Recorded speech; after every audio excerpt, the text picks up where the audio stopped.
Nagbabalik mga katusok at eto na nga po ang aking natapos. Tara, ipakita ko sa inyo kung paano ko ginawa ito.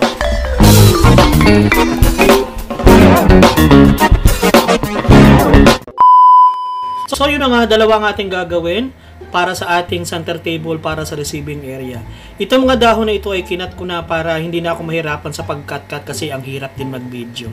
Ayan, tinusok ko na nga yan sa sponge at dalawahan tayo kung gumawa kasi yung mga panahon na yan medyo marami tayong gagawin kaya dinadalawa, sinasabay-sabay ko na yan. Natapos ko na yung aking paglinis ng dahon, itutusok na natin yung dahon. Sinisigurado ko lang naman po yung mga sponge na matatakpan ng mga dahon na yan.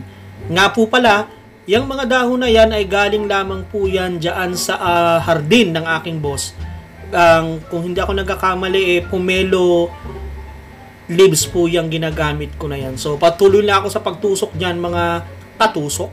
Ayan, nilalagay ko lang po yung mga malalaking dahon na yan para matakpan talaga yung ating sponge. Nandiyan na nga ako sa pangalawa at siguraduhin kong hindi makikita ng guest yung ating sponge. Nakakahiya kasi yung sponge na ginamit ko dyan, mga katusok, gamit na. Alam niyo naman, pag matipid, talagang kailangan natin gawin. Pinatong ko at nahihirapan ako dahil nalaylay yung ating dahon. So, hindi ko masyadong maitusok ng maayos. Kaya gumamit tayo ng patungan. Lalagyan nga po pala ng asukal yan. Pasensya na ho kayo. So, tuloy lang tayo sa pagtusok, mga katusok. Alright! Ito nga po palang aking mga ina-arrange dito sa aking trabaho, mga katusok.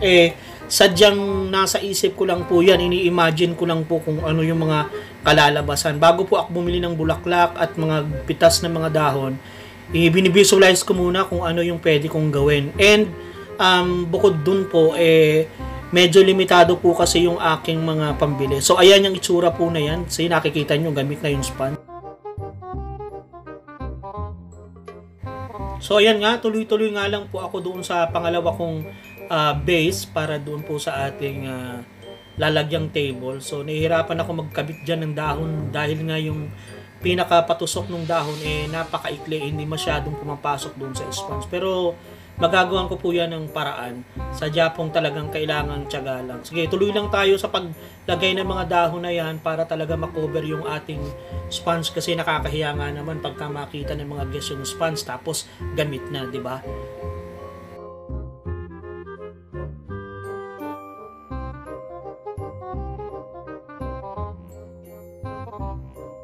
So, yun, tuloy lang tayo. At yun na nga, natapos natin yung ating pangalawang base. At maglalagay, oops, mali.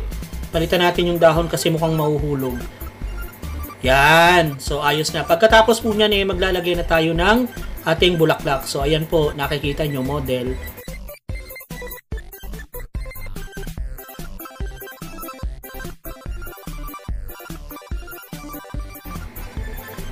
So, ayan, tinusok ko yung aking guide ng bulaklak. Ang gagawin natin dyan is symmetrical, yung parang pyramid, pababa po. So, ayan yung ating pinaka-guide na flower. So, pagkatapos ng mataas, pababa na po yan. Lalagyan natin yung magkabilang dulo hanggat sa mabuo. Yan po yung ginagamit ko na yan, isang klase po ng carnation na yan. Yan, tuloy lang tayo sa pagtusok. Alam nyo mga katusok, medyo mahirap din po pero wala, linalabanan lang natin. Alam nyo naman, syempre, kailangan natin ng dollars.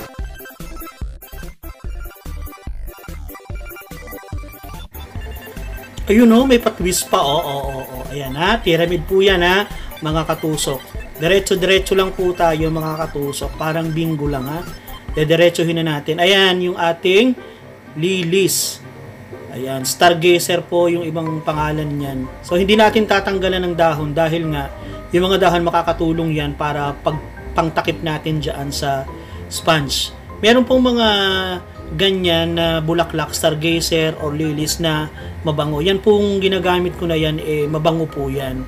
Kasi nga, syempre, para po yan sa sala, doon sa table, center table sa sala. So, kailangan medyo maganda naman po, bukod sa ma-appeal tapos mabango. Simple lang po yung ginawa natin na yan kasi nga limited yung ating mga bulaklak. Medyo mahirap diskartehan kapag limited lang po yung bulaklak.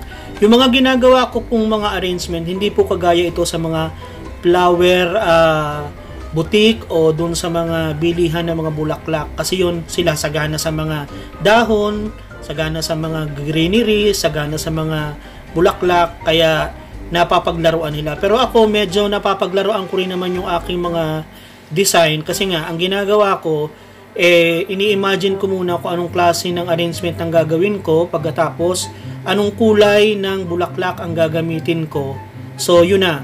Minsan lang ako bumili pero kadalasan ang ginagamit ko yung mga gamit ng bulaklak kasi may mga nagbibigay ng bulaklak dito na mga malalaking mga arrangement. So pagkatapos nun, i-rearrange ko lang po siya uli para magamit naman kasi medyo okay pa naman yung mga bulaklak na yan. So yan, tuloy lang tayo sa paggawa kasi ang dami ko nang nadaldal dito. So tinatakpan ko po dyan yung mga obvious na makita yung ating sponge. So yan na po ang itsura.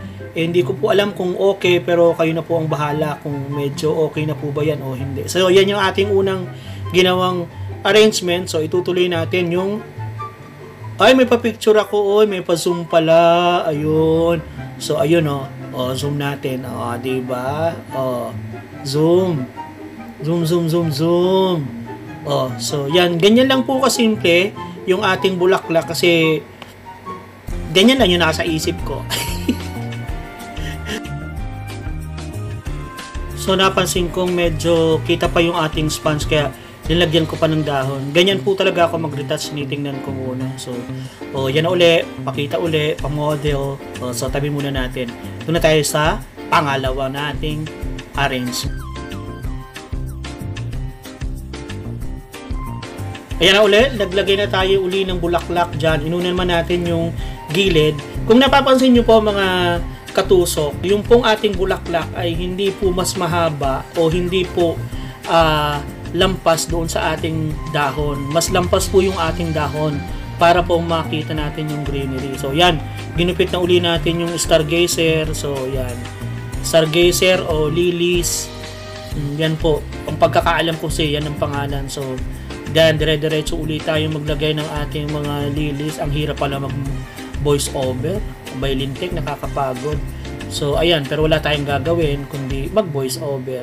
Yan, medyo tabingi, ayusin natin. Yan.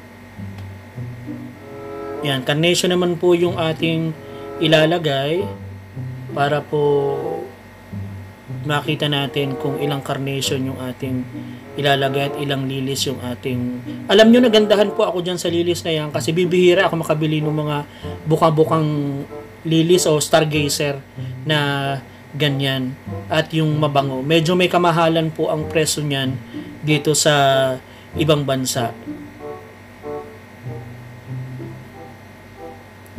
Sabi po nila kapag kayo ay nag-a-arrange ng bulaklak, dapat po ay nasa mood kayo, masaya kayo, happy lang kasi po para daw po maganda raw po yung arrangement. Aba, ewan ko ba dito sa ginawa ko. Happy naman ako dyan nung ginagawa ko. Pero wala pa akong sweldo kasi kaya medyo hindi masyado. Pero tingin ko naman, maganda naman yung gawa ko. Siyempre, gawa ko yan, di ba? Sa palagay nyo po ba mga katusok, medyo okay na po ba yan? Papasa na po ba yan sa panlasa ninyo? Kasi nga, ang pinakamainam talaga na pag kayo ay isang florist o magiging florist po, kahit man dyan sa Pilipinas o sa ibang bansa, yun, ganda, no? Gawa ko yan siyempre, maganda yan. Kangat natin, medyo nakalubog kasi yung isa. Yun, tuloy tayo dun sa kwento.